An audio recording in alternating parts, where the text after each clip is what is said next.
ಹೇಳಿ ಕೇಳಿ ಅಮ್ಮ ಟೀಚರು. ಹೌದು. ಟೀಚರ್ ಮಗಳು ಅಂದ್ಮೇಲೆ ಅಟ್ಲೀಸ್ಟ್ ಜವಾಬ್ದಾರಿ ಸರ್ ಟೀಚರ್ ಮಗಳು ಅಂತ ನನ್ನ ಫ್ರೆಂಡ್ ಮಾಡ್ಕೋತಾ ಇರ್ಲಿಲ್ಲ ಸರ್ 5, 6, 7ನೇ ಕ್ಲಾಸಲ್ಲಿ. ಯಾಕೆ? ಟೀಚರ್ ಮಗಳಲ್ಲ, ನಾನೇನಾದ್ರು ಹೇಳ್ಕೊಟ್ಬಿಟ್ರೆ. ಓ ಹಂಗ. 5, 6, 7, 3 ಕ್ಲಾಸ್ಗೂ 3 ವರ್ಷನೂ ಅಮ್ಮನ ಸ್ಕೂಲಲ್ಲೇನೆ ನಾನು ಸ್ಟೂಡೆಂಟ್. ಓ ಹಂಗೆ.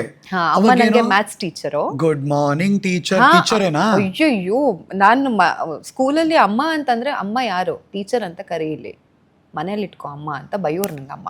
ಸೊ ಸ್ಕೂಲಲ್ಲಿ ಟೀಚರ್? ಸ್ಕೂಲಲ್ಲಿ ಟೀಚರೇ. ನಾನು ಯಾವತ್ತೂ ಅಮ್ಮ ಅಂತ ಕರೆದಿಲ್ಲ ಸ್ಕೂಲಲ್ಲಿ, ನಾನು ಟೀಚರ್ ಅಂತಾನೆ ಕರೀತೀನಿ. ಅದು ಹೆಂಗಿರುತ್ತೆ? ಅಮ್ಮನೇ ಟೀಚಿಂಗ್ ಮಾಡಕ್ ಬರ್ತಾರೆ, ಬೆಳಗ್ಗೆ ಅಮ್ಮನೇ ಮನೇಲಿ ಅಡುಗೆ ಮಾಡಿರ್ತಾರೆ. She is very strict sir. ಹೌದಾ? ತುಂಬಾ ಸ್ಟ್ರಿಕ್ಟ್ ಅವರು. ನನಗೆ ಒಂದೆರಡು ಇನ್ಸಿಡೆಂಟ್ ಅಂತಂದ್ರೆ, ಸ್ಕೂಲಲ್ಲಿ ಇದ್ದಾಗ ನಮ್ಮಮ್ಮ ಹೇಳೋರು ಹಿಂದಿನ ದಿನ, ನಾನು ಹಿಂಗೆ ಮ್ಯಾಥ್ಸ್ ಹೋಮ್ವರ್ಕ್ ಕೊಟ್ಟಿದ್ದೀನಿ, ಹೋಮ್ವರ್ಕ್ ಮಾಡ್ಕೊಂಡ್ ಬಾ, ಅಮ್ಮ ಅಂತ ಏನೋ ಕನ್ಸೆಷನ್ ಕೊಡ್ತೀನಿ ಅಂತೆಲ್ಲ ಇಲ್ಲ, ನಾಳೆ ಎಲ್ಲರೂ ಹೇಗೆ ಟ್ರೀಟ್ ಮಾಡ್ತೀನೋ ಹಂಗೆ ನೀನು ಟ್ರೀಟ್ ಮಾಡ್ತೀನಿ ಅಂತ ಹೇಳಿದ್ರು. ಹಿಂದಿನ ದಿನನೇ ಹೇಳಿದ್ರು. ಅಂಥದ್ರಲ್ಲೂ ನಾನು ಸ್ವಲ್ಪ ಹೋಮ್ವರ್ಕ್ ಮಾಡಿಲ್ಲ. ಅಮ್ಮ ಅಲ್ಲ ಅನ್ನೋದು ಒಂದು ಲೀನಿಯನ್ಸ್ ಇರುತ್ತಲ್ಲ, ಹಂಗಾಗಿ ಹೋಗಿ ನಿಂತ್ರೆ ಯಾರ್ಯಾರು ಹೋಮ್ವರ್ಕ್ ಮಾಡಿಲ್ಲ ಅಂತ ನಾನು ನಿಂತ್ಕೊಂಡೆ. ಬಂದು ಹಿಂಗೆ ಹೊಡೆದಿದ್ದಾರೆ ಕರೆಕ್ಟಾಗಿ ಕೋಲಲ್ಲೆಲ್ಲ ಹೊಡೆದು, ಹೆಂಗೆ ಯಾಕೆ ಹೋಮ್ವರ್ಕ್ ಮಾಡಿಲ್ಲ, ಹೋಮ್ವರ್ಕ್ ಮಾಡಿ ಸಾರಿ ಅಷ್ಟೆ. ಅಮ್ಮನ ಎದುರುಗಡೆ ಇನ್ನಿಂತ ಹೇಳೋದು ಅಮ್ಮ. ಈಗ ಟೀಚರ್ ಹೊಡೆದ್ರೆ ರಪ್ಪನ್ ಬಿತ್ತು ಅಮ್ಮ ಅನ್ಬಿಡ್ತೀವಿ. ಅದೇ ಬಂದ್ರು ಅವ್ರ ಟೀಚರ್ ಅಲ್ಲಿ ಅಷ್ಟೇ, ಅವ್ರಿಗೊಂಚೂರು ಕನ್ಸರ್ನಿಂದ ಮಗಳು ಹೊಡೆದ್ನ ಇಲ್ಲ.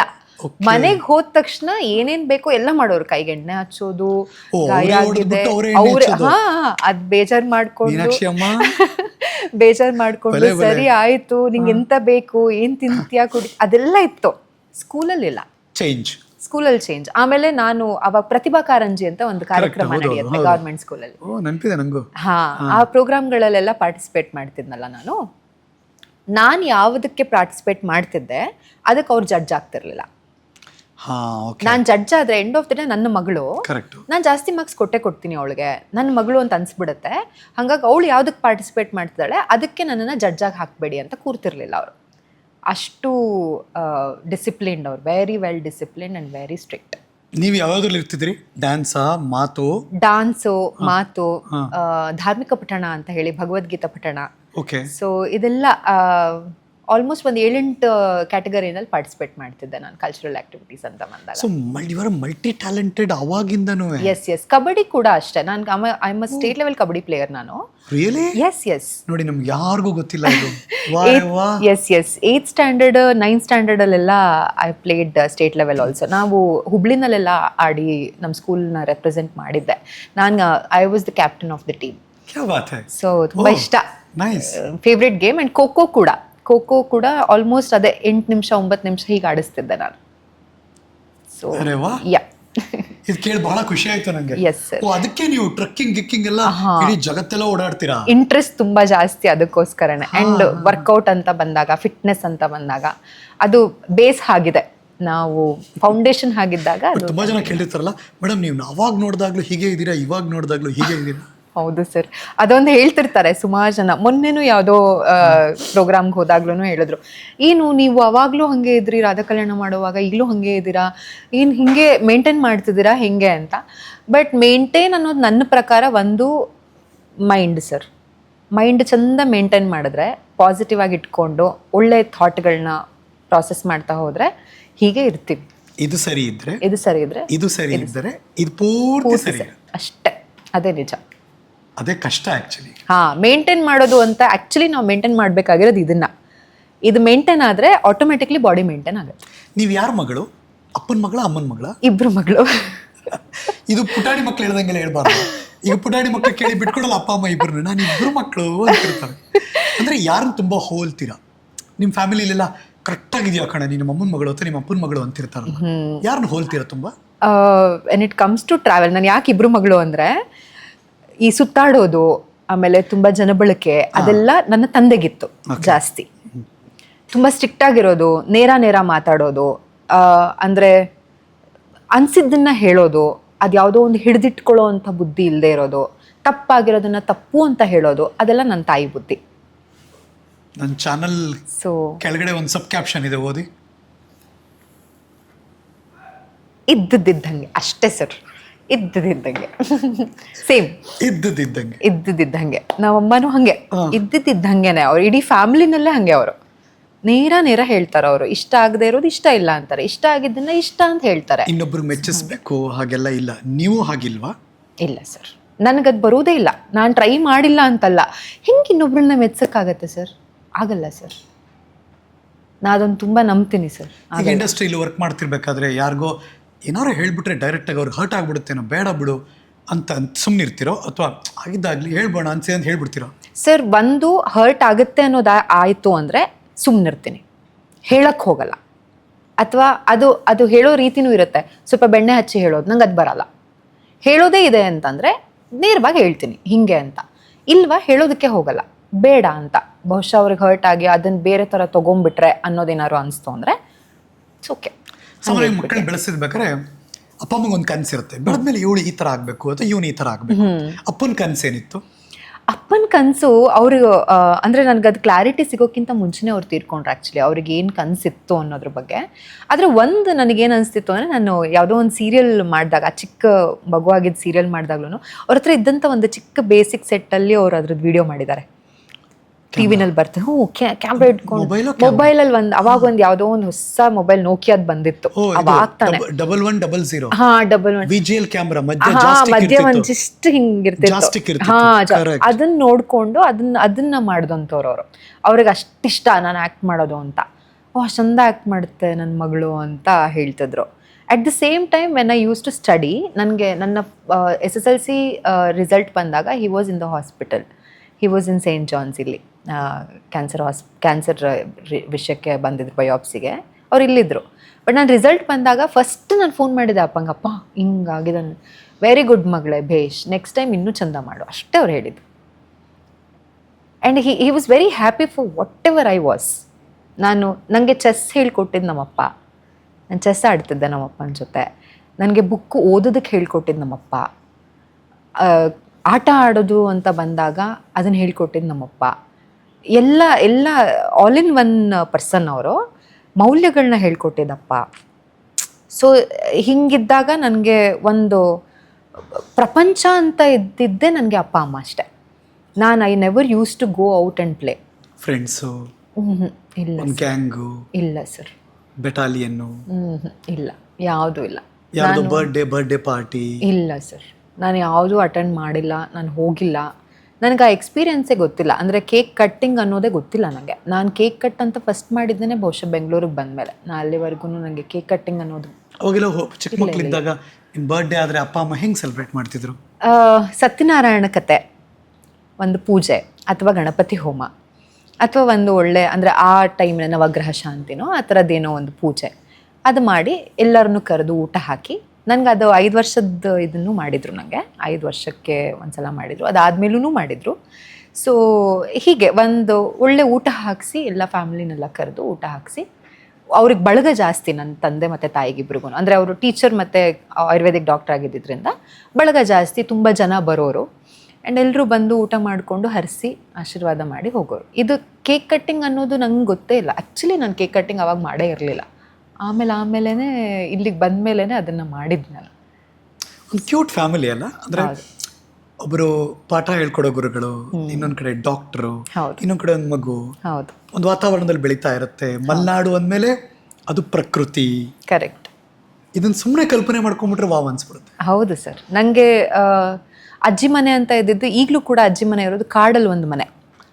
ಹಾಂ, ಸುಮಾರಷ್ಟು ಸಲ ಅಲ್ಲಿ ನೆಟ್ವರ್ಕೇ ಸಿಗಲ್ಲ. ಒಂದು 4-5 ದಿನ ನಿಮ್ಗೆ ಕಾಲ್ ಮಾಡೋಕ್ಕೂ ಆಗದೆ ಇರೋಂಥ ಒಂದು ಜಾಗ ಅದು. ಸಿನಿಮಾದಲ್ಲೆಲ್ಲ ನೋಡ್ತೀವಲ್ಲ, ಎಸ್ ಇದಿರುತ್ತೆ, ಮಧ್ಯ ಒಂದು ಹಾಗೆ ಇದ್ದಿದ್ದು. ನನ್ನ ಅಜ್ಜಿ ಮನೆ ಸುತ್ತ ತೋಟ ಮತ್ತು ಬೆಟ್ಟ ಗುಡ್ಡ, ಮಧ್ಯದಲ್ಲಿ ಇವ್ರದ್ದೊಂದು ಮನೆ. ಆ ಥರನೇ ಇದ್ದಿದ್ದು. ಜಾಯಿಂಟ್ ಫ್ಯಾಮಿಲಿ, ನನ್ನ ಮಾವಂದರೆಲ್ಲರೂ ಜಾಯಿಂಟ್ ಫ್ಯಾಮಿಲಿನಲ್ಲಿ ಇದ್ದಿದ್ದು. So we use to go. ನಾನು ನಮ್ಮ ಅಪ್ಪ ಅಮ್ಮ ಎಲ್ಲ ನಾವು ಹಬ್ಬ ಹರಿದಿನ ಏನೇ ಇದ್ರೂ ನಾವು ಸೆಲೆಬ್ರೇಟ್ ಮಾಡೋದಕ್ಕೆ ಹೋಗ್ತಾ ಇದ್ದಿದ್ದೇನೆ ಅಜ್ಜಿ ಮನೆಗೆ. ಸೊ ಅಲ್ಲಿ ಹೋಗೋದು, ಒಂದಿನ ಇರೋದು, ಅಲ್ಲೆಲ್ಲ ಆಟ ಆಡೋದು, ಪಟಾಕಿ ಇದ್ರೆ ಪಟಾಕಿ ಹೊಡೆಯೋದು, ಹೀಗೆ ಅದು ಒಂಥರ. ಆಮೇಲೆ ನಮ್ಮ ದೇವರು ಅಂತ ಅಂದಾಗ ವೆನ್ ಇಟ್ ಕಮ್ಸ್ ಟು ದೇವರು ಅನ್ನೋದು ತುಂಬ ಪೂಜೆ ಪುನಸ್ಕಾರಗಳು ಮಾಡ್ತಾ ಇದ್ದಂಥ ಫ್ಯಾಮಿಲಿ ನಮ್ಮದು.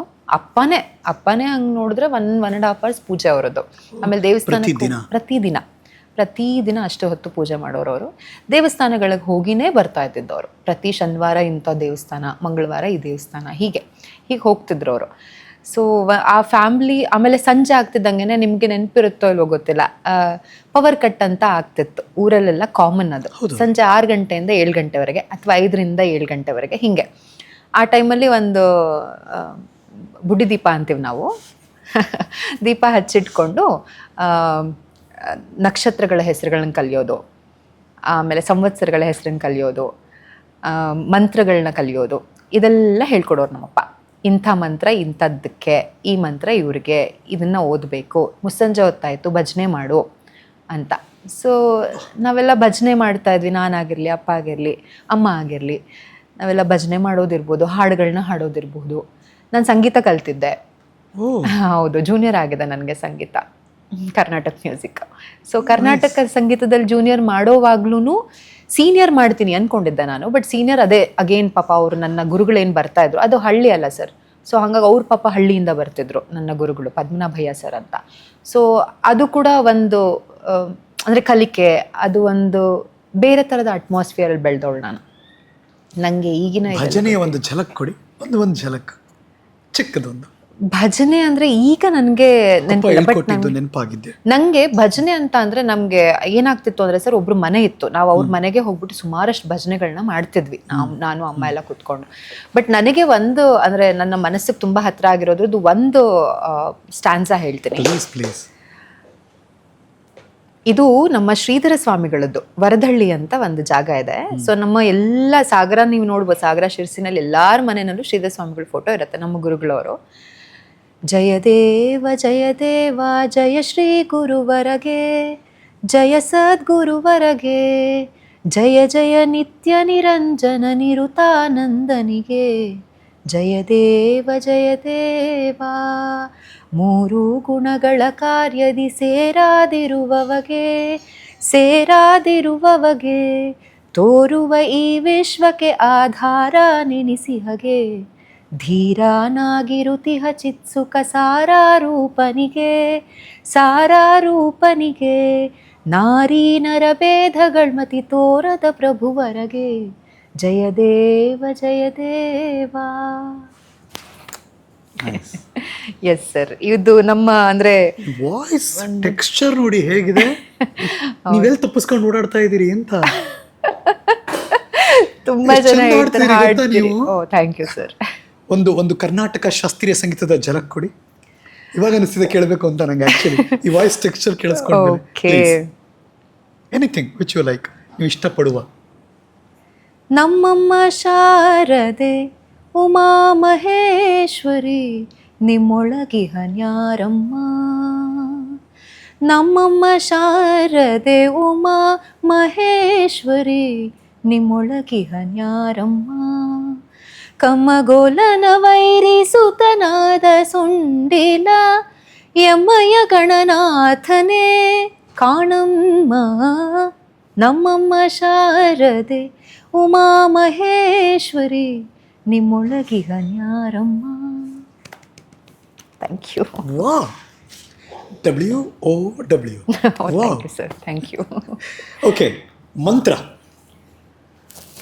ಮಂತ್ರ ಅಂತ ಬಂದಾಗ ಸುಮಾರಷ್ಟಿದೆ ನನಗೆ. ಒಂದು ಸಣ್ಣ ಝಲಕ್. ಮೃತ್ಯುಂಜಯಾಯ ರುದ್ರಾಯ ನೀಲಕಂಠಾಯ ಶಂಭವೇ ಅಮೃತೇಶಾಯ ಶರ್ವಾಯ ಮಹಾದೇವಾಯ ತೇ ನಮಃ. ಓಂ ತ್ರಯಂಬಕಂ ಯಜಾಮಹೇ ಸುಗಂಧಿಂ ಪುಷ್ಟಿವರ್ಧನಂ ಉರ್ವಾರುಕಮಿವ ಬಂಧನಾತ್ ಮೃತ್ಯೋರ್ಮುಕ್ಷೀಯಮಾಮೃತಾತ್. Thank you. ಕೃತಿಕಾ ಅವ್ರನ್ನ ಇನ್ನು ಮುಂದಿನ ದಿನಗಳಲ್ಲಿ ಇನ್ನೂ ಜಾಸ್ತಿ ಇಷ್ಟಪಡೋದಕ್ಕೆ ಇವೆಲ್ಲ ಕಾರಣಗಳಿವೆ. Thank you sir, thank you. Fantastic. Thank you sir. ಅದೇ ಹೇಳಿದ್ನಲ್ಲ, ಫೌಂಡೇಶನ್. ಸೊ ತಂದೆ ತಾಯಿ ಬೆಳೆದು ಬಂದಿರೋ ವಾತಾವರಣ ಎಲ್ಲವೂ ಕಾರಣ. ಸೊ ಸಂಸ್ಕಾರ, ಸಂಸ್ಕೃತಿ ಇವೆಲ್ಲವೂ ನಿಮ್ಮ ಬದುಕಿನಲ್ಲಿ ಹಾಸು ಹೊಕ್ಕಾಗಿ ಅದಕ್ಕೆ ಹೊದ್ಕೊಂಡೇ ಬಂದ್ಬಿಟ್ಟಿದ್ದೀರಿ ನೀವು. ಜೊತೆಗೆ ಬಂದ್ಬಿಟ್ಟಿದೆ ಅದು. ಅಂದ್ರೆ ಇದು ಅದೇ ಈಗ ನಾನು ಏನೇನು ಹಾಡ್ತಿದ್ದೀನಿ ಇದೆಲ್ಲ ಬಹುಶಃ ನಾನು ಕಲ್ತಿದ್ದು ನಾನು 5ನೇ ಕ್ಲಾಸ್ 6ನೇ ಕ್ಲಾಸ್ ಹಿಂಗಿದ್ದಾಗ. ನಮಗೆ ಊಟ ಮಾಡುವಾಗ ಒಂದು ಪದ್ಧತಿ ಇದೆ ಸರ್ ನಮ್ಮ ಕಡೆ. ನಾವು ಯಾವುದೋ ಒಂದು ಪಂಕ್ತಿ ಊಟ ಮಾಡ್ತಿರ್ತೀವಿ ಯಾವುದೋ ಒಂದು ಫಂಕ್ಷನ್ಗಳಲ್ಲಿ. ನಾವು ಮಂತ್ರಗಳನ್ನ ಹೇಳ್ಬೇಕು. ಒಬ್ರಾದ್ಮೇಲೆ ಒಬ್ರು ಹೇಳ್ತಾ ಹೋಗ್ಬೇಕು ಅದನ್ನ. ನಾನೊಂದು ಹೇಳ್ತೀನಿ, ನಾನು ಹೇಳ್ತಿದ್ದಂಗೆ ನನ್ನ ಕಸಿನ್ ಇನ್ನೊಂದು ಹೇಳ್ತಾಳೆ, ನನ್ನ ತಮ್ಮ ಇನ್ನೊಬ್ಬ ಹೇಳ್ತಾನೆ. ಹಂಗೆ ಅದು ಊಟ ಮುಗಿಯೋವರೆಗೂ ಒಬ್ರಾದ್ಮೇಲೆ ಒಬ್ರು ಈ ತರ ಪಠಣ ಮಾಡ್ತಾ ಇರ್ಬೇಕು, ಮಂತ್ರ ಪಠಣ ಹೇಳ್ತಾ ಇರ್ಬೇಕು. ಅಂದ್ರೆ ಚಿಕ್ಕ ಮಂತ್ರಗಳೇ, ನಿಮಗೆ ಯಾವ್ದು ಬರುತ್ತೆ, ನಿಮಗೆ ಯಾವ್ದು ಇಷ್ಟನೋ ಅದು. ಕೊನೆಯಲ್ಲಿ ಹರ ನಮ ಪಾರ್ವತಿ ಪತೆ ಹರ ಹರ ಮಹಾದೇವ್ ಅಂತನೋ, ಅಥವಾ ಶ್ರೀಮದ್ ರಮಾರಮಣ ಗೋವಿಂದ ಗೋವಿಂದ ಅಂತನೋ, ಹಿಂಗೆ ಏನೋ ಒಂದು ಹೇಳಿ ಮುಗಿಸ್ಬೇಕದ್ನ. ಈ ಪದ್ಧತಿಯಿಂದನೇ ನನಗೆ ಆ ಮಂತ್ರಗಳದ್ದೆಲ್ಲ ಇನ್ನೂ ಜಾಸ್ತಿ ಅಭ್ಯಾಸ ಆಗ್ತಾ ಹೋಗಿದ್ದು. ನಾವು ಅಂದರೆ ಅದನ್ನು ನಾವು ಕಲಿತೀವಿ, ಸುಮಾರಷ್ಟನ್ನು ನಾವು ಕಲಿತೀವಿ. ಅದನ್ನು ನಾವೆಲ್ಲೂ ತೋರಿಸ್ಕೊಳ್ಳಿಲ್ಲ ಅಂದಾಗ ಅದು ಮರೆಯುತ್ತೆ. ನನಗದು ಆಗಿದೆ ಕೂಡ. ನನಗೆ ತೋರಿಸ್ಕೊಳ್ತಾ ಇರ್ಬೇಕು, ಅವಾಗ ಅದನ್ನ ಅಭ್ಯಾಸ ಮಾಡ್ಬೇಕು, ಅಥವಾ ಎಲ್ಲೋ ಒಂದ್ ಕಡೆ ಹೇಳ್ಬೇಕು. ತುಂಬಾ ಜನರ ಮನೇಲಿ ಅದಾಗುತ್ತೆ. ಯಾಕೆಂದ್ರೆ ಅಬ್ಸರ್ವ್ ಮಾಡಿ, ಚಿಕ್ಕ ಮಕ್ಕಳಿದ್ದಾಗ ಹುಡುಗನ ಹುಡುಗಿನ ಅಜ್ಜಿ ಜೊತೆ ಕೂತ್ಕೊಂಡು ಮನೇಲಿ ಕೂತ್ಕೊಂಡು ದೇವ್ರ ಮನೆಯಲ್ಲಿ ಪದ್ಯಗಳನ್ನ ಹಾಡುಗಳನ್ನ ಹಾಡ್ತಿರ್ತಾರೆ. ಹೌದು. ಅವ್ರು ಬೆಳೀತಾ ದೊಡ್ಡವರಾಗ್ಬಿಡ್ತಾರಲ್ಲ, ಅದೆಲ್ಲ ಮರ್ತೇ ಬಿಡ್ತಾರ. ಹೌದು, ಯಾಕೆಂತಂದ್ರೆ ಅದು ಅಭ್ಯಾಸ ಇರಲ್ಲ, ಮತ್ತೆ ನಾವು ಅದನ್ನ ರಿಪೀಟೆಡ್ ಆಗಿ ಮಾಡ್ತಿರಲ್ಲ. ಕರೆಕ್ಟ್. ಸೊ ಅದನ್ನ ರಿಪೀಟೆಡ್ ಆಗಿ ಮಾಡಿದಾಗ ಮಾತ್ರ ಅದು ನೆನಪಿರುತ್ತೆ, ಇಲ್ಲ ಅಂದ್ರೆ ನೆನಪಿರಲ್ಲ. ಸೊ ನನ್ಗೆ ಹಂಗೆ ಆಗಿದ್ದು. ಅದು ರಿಪೀಟೆಡ್ಲಿ ನಾವು ಯಾವುದೋ ಒಂದು ಫಂಕ್ಷನ್ಗೆ ಹೋದಾಗ ಹೇಳೋದು, ಅಥವಾ ಮನೇಲಿ ಇದ್ದಾಗ ಹೇಳೋದು, ಆ ಥರ ಮಾಡಿ ಈಗಲೂ ಕೂಡ ಆ ಉಚ್ಚಾರಣೆ ಇರಬಹುದು, ಅಥವಾ ನಾನು ಅದು ಹಾಡುಗಳನ್ನ ಹಾಡೋದಿರ್ಬೋದು, ಅದೆಲ್ಲೂ ಕೂಡ ಈಗಲೂ ಕೂಡ ತಲೆನಲ್ಲಿ ರಿಜಿಸ್ಟರ್ ಆಗಿರೋದು ಅದೇ ರೀಸನ್ಗೆ. ನೈಸ್. ಸೊ ನಿಮ್ಮೆಲ್ಲರ ಪ್ರೀತಿಯ ರಾಧಿಕಾ ಹಿಂಗೆ ಬೆಳೆದ್ರು. ಹೌದು, ಎಸ್ ಸರ್, ಈ ಥರ ಬೆಳೆದ್ರು. ಸೊ ಹಾಗಾಗಿ ನಾ ಹೇಳಿದ್ನಲ್ಲ, ಇಷ್ಟಪಡೋಕೆ ತುಂಬಾ ಕಾರಣಗಳಿವೆ. ಈಗ ಟೆಲ್ ಅಸ್, ಒಂದು ರಾಧಿಕಾ ಅಂದ್ರೆ ರಾಧಾ ಕಲ್ಯಾಣ ಅನ್ನುವಂಥ ಒಂದು ಧಾರಾವಾಹಿ, ಅದು ಅಂದ್ರೆ ನಂಗೆ ಬೇಡ, ಇದು ನಂಗೆ ಇಷ್ಟ ಇಲ್ಲ, ಇದೆಲ್ಲದರ ನಡುವೆ ಫೈನಲಿ ಈಗ ನಿಮ್ಮದೊಂದು ಯೋಚನೆ ಇದ್ರೆ ನಿಮ್ಮ ಶಿವಂದೊಂದು ಯೋಚನೆ ಇರುತ್ತೆ. ಹೌದು ಹೌದು. ವಿತ್ ಇನ್ ಕೋಟ್ಸ್, ಇನೋಟೆಡ್ ಕಾಮ, ಬೋಲ್ಡ್ ಅಂಡ್ ಇಟಾಲಿಕ್, ನಿಮ್ಮ ಶಿವ. ನನಗೆ ಶಿವ ಅನ್ನೋದಕ್ಕಿಂತ ಮುಂಚೆ ಒಂದು ವಿಷಯ ಹೇಳ್ಬೇಕು ನಾನು. ಪ್ಲೀಸ್. ನಾನು 2013ರಲ್ಲಿ ಒಂದು ದೇವಸ್ಥಾನಕ್ಕೆ ಹೋಗ್ತೀನಿ. ಅದು ವನದುರ್ಗ ತಥಾ ಜಲಾಂತರ್ಗತ ನಾಗ ಸಾನ್ನಿಧ್ಯ ಅಂತ ಮಂಗಳೂರಲ್ಲಿ ಇರೋದು. ಇವತ್ತಿನವರೆಗೂ ನಾನು ಅದಕ್ಕೆ ಎವ್ರಿ ಮಂತ್ ಹೋಗ್ತೀನಿ, ಪ್ರತಿ ತಿಂಗಳು 2000. ಎಸ್. ಅದು ಏನೇ ಬ್ಯುಸಿ ಶೆಡ್ಯೂಲ್ ಇದ್ರೂ ಆ ಅಮ್ಮನವರು ನನ್ನ ಕರೆಸ್ಕೊಳ್ತಾರೆ, ತೀರ್ಥಸ್ನಾನ ಮಾಡ್ತೀನಿ, ನಾನು ಬರ್ತೀನಿ. ಮಧ್ಯ ಬಿಗ್ ಬಾಸ್ ಅಂತ ಬಂದಾಗ ಒಂದು 3 ತಿಂಗಳು ನಾನು ಒಳಗಡೆ ಇದ್ದಾಗ ನಂಗೆ ಹೋಗೋಕ್ಕಾಗಲಿಲ್ಲ, ಬಿಟ್ಟರೆ ಉಳಿದಿದ್ದು ಎಲ್ಲ ತಿಂಗಳು ನಾನು ಹೋಗಬೇಕು. ನನಗೆ ಅದು ಒಂದು ಲೈಫ್ ಸ್ಟೈಲ್ ನನಗದು. ಯಾಕೆ? ನಾನು 2000 ಫಸ್ಟ್ ಟೈಮ್ ಹೋದಾಗ I was very weak, mentally I was very weak. Because every day shoot ಮಾಡು ಆಲ್ಮೋಸ್ಟ್ 28 ದಿನ 27 ದಿನ ಶೂಟಿಂಗ್ ಮಾಡು. ನನಗೆ ನಂಗೆ ಸಮಯ ತೊಗೊಳಕ್ಕಾಗ್ತಿರ್ಲಿಲ್ಲ. ಅಮ್ಮ ಊರಲ್ಲಿದ್ರು, ಊರಿಗೆ ಕೂಡ ಹೋಗೋಕ್ಕಾಗ್ತಿರ್ಲಿಲ್ಲ ನನಗೆ. ಐ ಹ್ಯಾಡ್ ನೋ ಫ್ರೆಂಡ್ಸ್, ನನಗೆ ಯಾರು ಫ್ರೆಂಡ್ಸ್ ಇರಲಿಲ್ಲ, ಇಲ್ಲಿ ಯಾರು ಫ್ರೆಂಡ್ಸ್ ಇರಲಿಲ್ಲ. ನನಗೆ ತೀರಾ ಒಬ್ಬಳೇ ಇದ್ದಿದ್ದು ನಾನು. ಆ ಟೈಮಲ್ಲಿ ನನಗೆ ನನ್ನ ಕೋ ಆರ್ಟಿಸ್ಟ್ ಒಬ್ಬರು, ನಿನ್ನ ದೇವಸ್ಥಾನ ಕರ್ಕೊಂಡು ಹೋಗ್ತೀನಿ, ಅದು ಒಳ್ಳೆ ದೇವಸ್ಥಾನ ಕರ್ಕೊಂಡು ಹೋಗ್ತೀನಿ ಬಾ. ಸರಿ ಆಯಿತು ಅಂತ ಹೋಗಿದ್ದಾಯಿತು. ಆ ಕ್ಷಣದಿಂದ ಸರ್ ಇವತ್ತಿನವರೆಗೂ ನಾನೇನಿದ್ದೀನಿ, ಇಟ್ಸ್ ಬಿಕಾಸ್ ಆಫ್ ಆ ಅಮ್ಮ, ವನದುರ್ಗ ಅಮ್ಮನಿಂದಾನೆ, ವನದುರ್ಗ ಅಮ್ಮನಿಂದಾನೆ. ನಾನು ಇವತ್ತು ಏನಿದ್ದೀನಿ, ಇಲ್ಲಿ ಕೂತಿದ್ದೀನಿ, ನಾನು ಮಾತಾಡ್ತಿದ್ದೀನಿ ನಿಮ್ಮ ಜೊತೆ ಅನ್ನೋದಕ್ಕೂ ಕೂಡ ಕಾರಣ ಅವಳೆ. ಸೊ ಅವಳಿಂದಾನೇ ಅವಳಿಂದಾನೇ ಎಲ್ಲ ನಾನು ತುಂಬ ನಂಬೋವಂಥ ಅಮ್ಮನವರವರು. ಸೊ ಅಲ್ಲಿಂದ ಆದಂಥ ಬದಲಾವಣೆ ಅದು. ಸ್ಪಿರಿಚುಯಾಲಿಟಿ ಇರ್ಬೋದು, ದೇವರು ಅನ್ನೋದಿರ್ಬೋದು, ಆ ದೇವಸ್ಥಾನದಿಂದ ಆದಂಥ ಬದಲಾವಣೆ ನನಗೆ. ನನ್ನ ಶಿವ ಅಂತ ಯಾವಾಗ ಬರುತ್ತಲ್ಲ, ಅದು ಬಂದಿದ್ದು ನನಗೆ ಒಂದು 2-3 ವರ್ಷದ ಹಿಂದೆಯಿಂದ. ಪೂರ್ತಿ ಖಾಲಿ ಆದಾಗ ಶಿವ ಬರ್ತಾನಂತೆ. ನಿಮ್ಮಲ್ಲಿ ಏನೋ ಒಂದಿದೆ ಅಂದಾಗ ಶಿವ ಬರಲ್ಲ, ನೀವು ಪೂರ್ತಿಯಾಗಿ ಖಾಲಿ ಆಗಬೇಕು. ಪೂರ್ತಿ ಖಾಲಿ ಆದಾಗ ನನಗೆ ಸಿಕ್ಕವನೇ ಶಿವ. ನನಗೆ ವೆರಿ ಆಕಸ್ಮಿಕ ನಾನು ಶಿವನ್ನ ಮೀಟ್ ಮಾಡಿದ್ದು, ಶಿವ ನನ್ನ ಲೈಫ್ಗೆ ಬಂದಿದ್ದು ವೆರಿ ಆಕಸ್ಮಿಕ. ಚೆನ್ನಾಗಿದೆ ಅಲ್ಲ, ದೇವರು ಶಿವ ಆಕಸ್ಮಿಕವಾಗಿ ಶಿವನನ್ನ ಮೀಟ್ ಮಾಡಿದ್ದು ಅಂತ ತುಂಬ ಚೆನ್ನಾಗಿ ಬಳಸ್ತಾರೆ. ಹೌದು, ದೇವರು ಅವನು, ಬಟ್ ಆಕಸ್ಮಿಕವಾಗಿ ಅವನು ನನ್ನ ಜೀವನದ ಒಳಗಡೆ ಬಂದವನು. ಈಗ ತೀರಾ ಹತ್ತಿರ ಇದ್ದಾನೆ ಅಷ್ಟೆ. ಅವನ್ನ ಬಿಟ್ಟು ಅಥವಾ ಅಮ್ಮನವ್ರನ್ನ ಬಿಟ್ಟು, ಅವರಿಬ್ಬರನ್ನ ಬಿಟ್ಟು ಏನಿಲ್ಲ ನನಗೆ ಅವರಿಬ್ಬರೇ ಎಲ್ಲ. Long ago, so long ago ಅಂದರೆ ಒಂದು 2-3 ವರ್ಷದ ಹಿಂದೆ ಮಾತಾಡಿದ್ದಕ್ಕೆ 2023 ಏಪ್ರಿಲ್ ತಿಂಗಳಲ್ಲಿ ನೀವೊಂದು ಪೋಸ್ಟ್ ಮಾಡ್ತೀರಾ, ಭೂಮಿಗೆ ಬಂದ ಭಗವಂತ, ಅದರದ್ದೊಂದು ಪೋಸ್ಟ್ ಹಾಕ್ತೀರಾ. ಆ ಬ್ಯಾಕ್ಗ್ರೌಂಡಲ್ಲೂ ಕೂಡ ಶಿವಕೃಪಾ ಮನೆ ನಂಬರ್ 1, 2, 3 ಅಂತ ಇರುತ್ತೆ. ಹೌದು ಸರ್, ನನಗೂ ಈಗ ಇದೆಲ್ಲ ಕನೆಕ್ಟೆಡ್ ಅನ್ಸ್ಬಿಡುತ್ತೆ. ಭೂಮಿಗೆ ಬಂದ ಭಗವಂತದಲ್ಲಿ ಗಿರಿಜಾ ನಾನು. ಹೌದು ಆ ಪಾತ್ರದ ಸ್ಪೆಷಾಲಿಟಿನೇ ಅವಳು ಶಿವನ್ ಭಕ್ತೆ, ಪರಮ ಭಕ್ತೆ. ಹೌದು. ಆದ್ರೆ ನಾನು ಆಗಿರ್ಲಿಲ್ಲ, ಆ ಟೈಮಲ್ಲಿ ಆಗಿರ್ಲಿಲ್ಲ ನಾನು. ಅಂದ್ರೆ ಎಸ್, ಭಕ್ತಿ ಇದೆ, ದೇವ್ರು ಅನ್ನೋದಿದೆ, ಒಂದು ಪೂಜೆ ಮಾಡ್ತೀನಿ, ಅಮ್ಮನವ್ರ ದೇವಸ್ಥಾನಕ್ಕೆ ಹೋಗ್ತೀನಿ, ಎಲ್ಲ ಹೌದು. ಈ ಮಟ್ಟಕ್ಕೆ ಇರ್ಲಿಲ್ಲ ನಾನು, ಸಮರ್ಪಣಾ ಭಾವದ ಇಲ್ಲ, ಮಟ್ಟ ಇನ್ನು ಸಮರ್ಪಣಾ ಭಾವದ ಮಟ್ಟಕ್ಕೆಲ್ಲ ಮೈಂಡ್ ಸೆಟ್ ಹೋಗಿರ್ಲಿಲ್ಲ. ಅಂದ್ರೆ ಆ ಟೈಮಲ್ಲಿ ಶೂಟ್ ಮಾಡ್ಬೇಕಿರ್ನು ಪೂಜೆ ಮಾಡೋದು ಎಲ್ಲ ಇರ್ತಿತ್ತು. ಚೆನ್ನಾಗಿದೆ ಅಲ್ಲ, ಎಷ್ಟು ಚಂದ ಇದೆ ಇದು, ಆಕ್ಟಿಂಗ್ ಚಂದ ಇದೆ. ಅದರಲ್ಲಿ ಇನ್ಫ್ಯಾಕ್ಟ್ ಕೆಲವೊಂದು ಸೀನ್ಗಳಲ್ಲಿ ಕಾಶಿಗೆ ಹೋಗ್ಬೇಕು ಅಂತ ಸೀನ್ಗಳಿತ್ತು, ಎಲ್ಲ ಇತ್ತು. ನನ್ನ ತಲೆಯಲ್ಲಿ ಯಾವತ್ತೂ ಕಾಶಿಗೆ ಹೋಗ್ಬೇಕಂತ ಬಂದಿರಲಿಲ್ಲ. ಶೂಟ್ ಮಾಡ್ತಿದ್ದೆ, ಆ್ಯಕ್ಟ್ ಮಾಡ್ತಿದ್ದೆ, ಮನೆಗೆ ಹೋಗ್ತಿದ್ದೆ ಅಷ್ಟೆ. ಬಟ್ ಆಶ್ಚರ್ಯ ಅಂದರೆ ನಾನು ಫಸ್ಟ್ ಹೋಗಿದ್ದ ದೇವಸ್ಥಾನನೇ ಕಾಶಿ.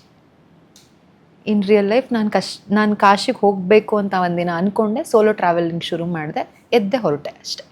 ನಂಗೆ ಕಾಶಿ ನೋಡ್ಬೇಕು ಅನಿಸ್ತಿದೆ, ಹೋದೆ, ಕಾಶಿ ನೋಡಿ. ಯಾಕೆ ಹುಕ್ಕಾಗಿದ್ದೆ ಶಿವನ ಬಗ್ಗೆ ಗೊತ್ತಿಲ್ಲ ನಂಗೆ. ಈ ಕ್ಷಣಕ್ಕೂ ಕೆಲವೊಂದು ಸಲ ಪ್ರಶ್ನೆ ಆಗುತ್ತದು, ಹಿಂಗೆ ಯಾವ ಮೊಮೆಂಟಲ್ಲಿ ನನಗೆ ಹಿಂಗೆ ನೋಡಬೇಕು ಅಂತ ಅನ್ನಿಸ್ತು, ಯಾವ ಮೊಮೆಂಟಿಗೆ ಹಿಂಗೆ ಹೋಗಬೇಕು ಅನಿಸ್ತು ನನಗೆ. ಯಾರೋ ಹೇಳೋದು ಕೇಳಿಸ್ಕೊತಿದ್ದೆ, ಕಾಶಿಗೆ ಹೋಗ್ಬೇಕು, ಕಾಶಿ ಚಂದ ಇದೆ ಅಂತ. ಯಾರೋ ಮಾತಾಡ್ತಿದ್ರು, ಶಿವ ಅಂದರೆ ಹಾಗೆ ಅಂತ. ಅಷ್ಟಿತ್ತು. ಸುಮ್ಮನೆ ಒಬ್ಬರೇ ಹೋದ್ರಿ? ಒಬ್ಬಳೇ ಎದ್ದು ಹೊರಟೆ. ನನಗೆ ಒಬ್ಬರು ನನ್ನ ಅಂದರೆ ವರ್ಕೌಟ್ ಮಾಡೋವಾಗ ಒಬ್ಬರು ಹೇಳಿದ್ರು, ಸೋಲೋ ಹೋಗ್ಬೋದು, ಏನು ತೊಂದರೆ ಇಲ್ಲ ಕೃತಿಕಾ. ಅವರು ಸೋಲೋ ಟ್ರಾವೆಲಿಂಗ್ ಮಾಡ್ತಿದ್ರು. ಸೋಲೋ ಹೋಗಿ ಕೃತಿಕಾ, ಏನೂ ಆಗಲ್ಲ ಹೋಗಿ ಅಂತ. ನಾನು ಅವಾಗ ಇಲ್ಲಪ್ಪ, ನಂಗೆ ಭಯ ಇದೆ, ನನಗೆ ಅಂದರೆ ಗೊತ್ತಿಲ್ಲ, ನಾನು ಕರ್ನಾಟಕದಲ್ಲೇ ಒಬ್ಳೆ ಎಲ್ಲೋ ಹೋಗಿದ್ದವಳಲ್ಲ, ಇನ್ನು ಅಲ್ಲಿಗೆ ಹೆಂಗೆ ಹೋಗೋದು ಹೋಗಿ ಬನ್ನಿ ಆಗುತ್ತೆ ಅಂತ ಅಂದರು. ಹೌದಾ, ಟ್ರೈ ಮಾಡೋಣ ಹಾಗಿದ್ರೆ ಅಂತ ಹೇಳಿ ಫಸ್ಟ್ ಹೋಗಿದ್ದು ನಾನು ಕಾಶಿ, ಅಯೋಧ್ಯೆ.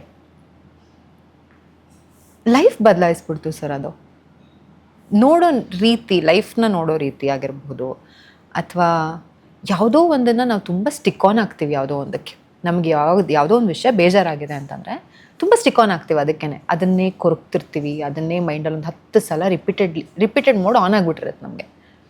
ಬದಲಾಯ್ತು ನನಗದು. ಅಲ್ಲಿಗೆ ಬಿಡೋದು ಗೊತ್ತಾಯ್ತು ನನಗೆ. ಆ ವಿಷಯನ ಅಲ್ಲಿಗೆ ಬಿಟ್ಟೆ. ನೆಕ್ಸ್ಟ್ ಏನು, ಹಾಂ ಅದಕ್ಕೊಂದು ಸೊಲ್ಯೂಷನ್ ಸಿಕ್ತು. ಸೊಲ್ಯೂಷನ್ ಸಿಗಲಿಲ್ವ, ಸಿಗುತ್ತೆ, ಬಿಟ್ಬಿಡೋಣ ಅದನ್ನ, ಅಲ್ಲಿಗೆ ಮುಂದಿನ ನೋಡ್ಕೊಳ್ಳೋಣ. ಇದೆಲ್ಲ ಬದಲಾವಣೆಗಳು ನನಗೆ ಟ್ರಾವೆಲಿಂಗ್ ಮತ್ತು ಸ್ಪೆಷಲಿ ಸ್ಪಿರಿಚುವಲ್ ಪ್ಲೇಸಸ್, ಎಲ್ಲೆಲ್ಲಿ ದೇವಸ್ಥಾನಗಳಿಗೆ ಹೋಗ್ತೀನಿ ಅಲ್ಲಿಂದ ಆಗಿರೋದು ನನಗಿದು. ಮಿರಾಕಲ್ ಅಲ್ಲ ಇದು, ಕಲಿಕೆ ಇದು. ನಾನು ಇದನ್ನು ಮಿರಾಕಲ್ ಅಂತ ಹೇಳಲ್ಲ, ಇದು ಮಿರಾಕಲ್ ಅಲ್ಲ. ಯಾರೋ ಏನೋ ಆಗಿದ್ದವರು ಎದುರು ಕೂತ್ಕೊಂಡ್ಬಿಟ್ರು ಅಂತಂದರೆ ಅದೆಲ್ಲ ಮಿರಾಕಲ್. ಇದಲ್ಲ, ಇದು slowly I have learned this. ಕಲ್ತಿದ್ದೀನಿ ನಾನು, ಇದನ್ನು ಕಲಿಕೆ ಆಗಿದೆ ನನಗೆ.